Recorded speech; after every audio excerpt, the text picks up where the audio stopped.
Gusto na naman sa akin na makipaghamunan ng 1v1, at ito pala mga sinabi niya sa akin sa text message, "Hi Idol, ngayon lang kita nakilala sa pag-content ng Tomos, pwede ba kita maka 1v1? Sanay din po kasi ako mag-Tomos, pero hindi masyado magaling, gusto lang po kita maka 1v1 Idol Raymart Plays. Sana mapabigyan mo ako Idol Tomos versus Tomos, naka-follow na po ako sayo. At dahil isa ka sa mga followers ko ay pagbibigyan kita sa gusto mo. Pero bago pa magsimula ang labanan, shoutout muna kay Peach, Idol suportahan kita, ipagpatuloy mo lang yan, wag mo akong kalimutan. Next shoutout din pala kay Janel Villarosa, patuloy mo lang yan.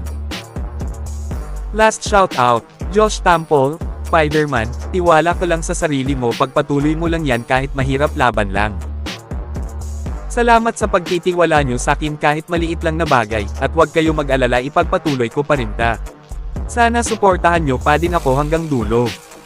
Dahil tapos na tayo sa pa-shoutout, magsimula na ang labanan, panoorin nyo guys hanggang sa dulo, maganda na laban guys, talagang walang magpapatalo sa amin dito. Hindi biro ang makakalaban ko guys. Isa pala itong former top global Tomos.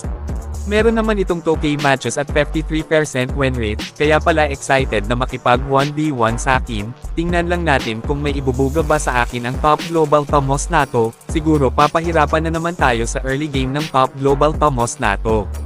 Dito po simula na ang labanan, makikita nyo naman sa kalaban kung gaano kaharas gumagamit ng Tomos. Mukhang ako pa yata ang madurog dito sa early game. Tama nga ang hinala ko.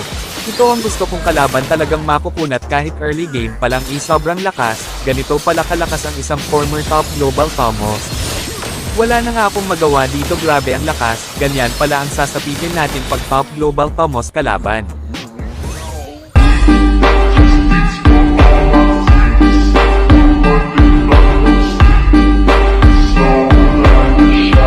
Dahil tapos ka na, ako naman ipapakita ko sa'yo kung sino ba talaga si Raymart Plays.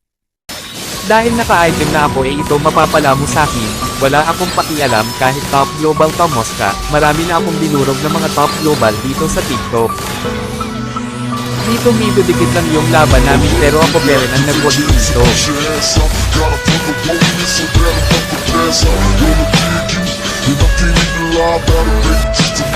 Dahil nakalaban mo ko lots, ipapakita ko sa'yo kung gaano kalakas si Raymart Plays sa late game.